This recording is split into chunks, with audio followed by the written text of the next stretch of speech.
What's up, everybody? Welcome back to Old Money Prices. Let's jump right into this video.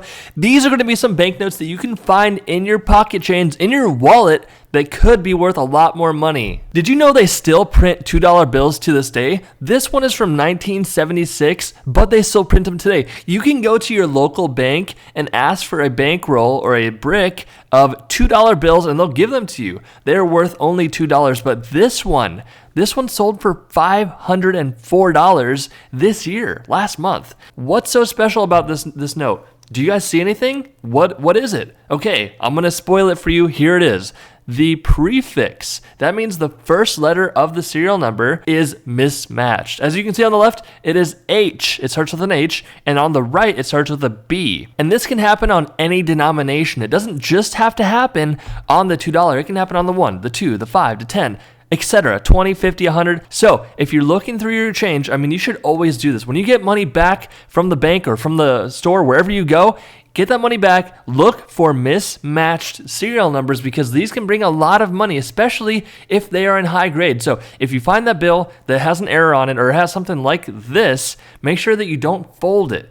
Keep it nice and crisp because the condition of the note is what's going to make it sell for more money. Up next, you can see immediately what's going on with this one. This has the overprint on the back of the bill. So if you ever see a bill that has this on the back, know that it's going to be worth a lot of money. You can see that it is missing on the front of the bill here. This one also has, it's in pretty low condition. This is in very fine condition, meaning that it's been through many people's hands before. This wasn't something that came straight from the bank, although you can find these directly from the bank, but this one was circulated. This one went to the store. This one went to the gas station where you could have gotten it. Imagine buying something and getting money back and having this come to you. This one, even in circulated, very fine condition, in June of this year, sold for $408. If you're liking what I'm showing you, make sure to hit that subscribe button, hit that like button, so the YouTube algorithm knows to show you more videos that I'm putting out for you guys. All right, back to the video. Okay, a few cool things about this one. As you can see, this one looks really old, right? It's really beat up. This one is from 1928. Now, it's pretty rare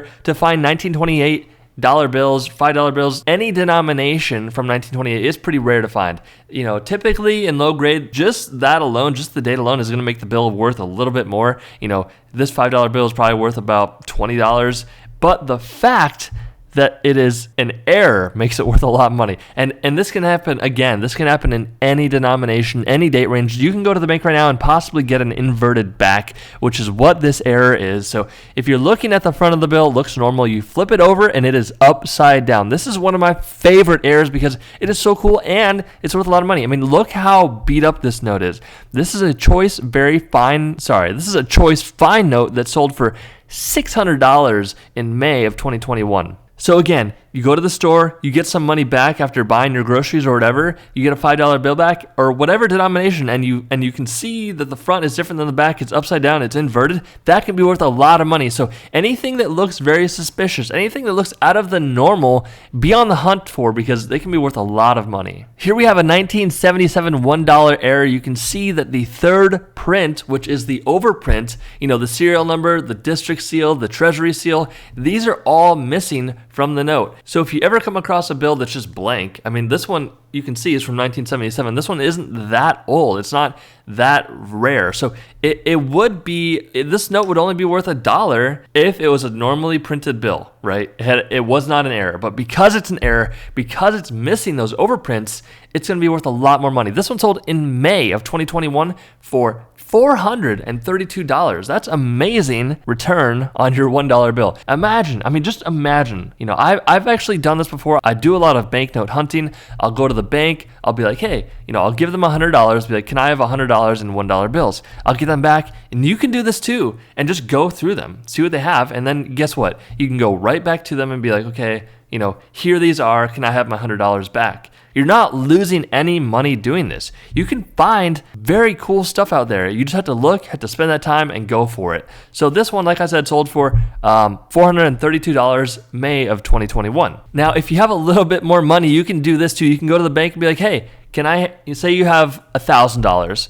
Give them $1,000 and be like, can I have $100 bills? And then you can look through the $100 bills. This $100 bill looks very normal, right? It's from 1988. You can get these all day. These are still pretty easy to find in circulation. You can find these at a bank. All you have to do is ask, hey, do you have any like older $100 bills? But the very cool thing about this one and why it sold for so much money is that it is completely missing the first print, which is the back print. When you go to the BEP where they print banknotes, the Bureau of Engraving and Printing, the back of the bill is always printed first, just so you know that. So the first print is missing here. This one sold May 2021 for $780 because it is missing that first print. Oh yeah, we got a $20 bill here. This one looks like it's missing the overprint, but if you flip the bill over to the back, the overprint is on the back. So this is a 1990 Federal Reserve note, $20 bill. This is an error note. Now this one's gonna be a bit more valuable versus one that's just missing the overprint, right? Because this is cool. This has that cool factor because the overprint's on the back of the bill. Collectors go crazy over this stuff. Make sure that if you ever find a bill like this, that you keep it in pristine condition. Like I said before, don't fold it, don't put it in your wallet, just keep it as crisp as possible. Make sure that you can get a clear plastic holder because that will keep it nice and safe so you don't reduce the grade, because when the grade is worse, the note is worth less money. This one sold May of 2021 for $504. All right, this is a 1969 $10 bill. If you look at the back of the note, it looks very normal, very fine. Flip it over, you see that is what's called a board break error. Essentially, when the note was being printed, the plate that came down broke. So part of it just broke off, and the ink didn't sufficiently hit that second print, which is the front of the bill. It didn't sufficiently go down enough. So if you ever have any bill, any denomination, doesn't matter the date, have a bill come back and it looks like this, where there's a lot of ink missing in certain areas of the bill, then that means that you have potentially a board break error that will be worth more money. So this one sold, a lot of these sold in May of 2021. This one also sold in May. This one sold for $660. Again, you can get these at your bank, at your local store. I mean, these do show up. They are rare, but they are out there. You can find these out there. Again, another quick little example here. Overprint on the back error. This is a 1974 $1 error. So whenever you see the overprint on the back, big indicator. You can always search for these. This can happen in any denomination. I'm just giving you another example of the $1 bill. This one sold in June 2021 for $384. That's a pretty good return on your $1 investment there. Very dramatic here. As you can see, this is a 1988 $5 Federal Reserve note from Richmond, Virginia. This one is in very fine condition. Now, the thing is, when you're looking for errors like this is called a printed fold error. Technically, it's also called a butterfly error because if you look at the back, it looks like there's a butterfly, which is very cool. So typically, this piece of paper will be folded over onto the bill, so it won't look like there's an error until you unflap this part. It's just going to look a little weird from the front. So whenever you see a bill folded over, make sure you're unfolding those edges because you could have a printed fold over error that could be worth a lot of money. Essentially, how this happens is during the printing process, a part of the sheet gets folded over, the print comes down and prints on top of that, which leaves a blank area underneath. So this one sold in June 2021 for $468. All right, guys, hope you liked it. Make sure to hit that subscribe button, and I will see you very soon.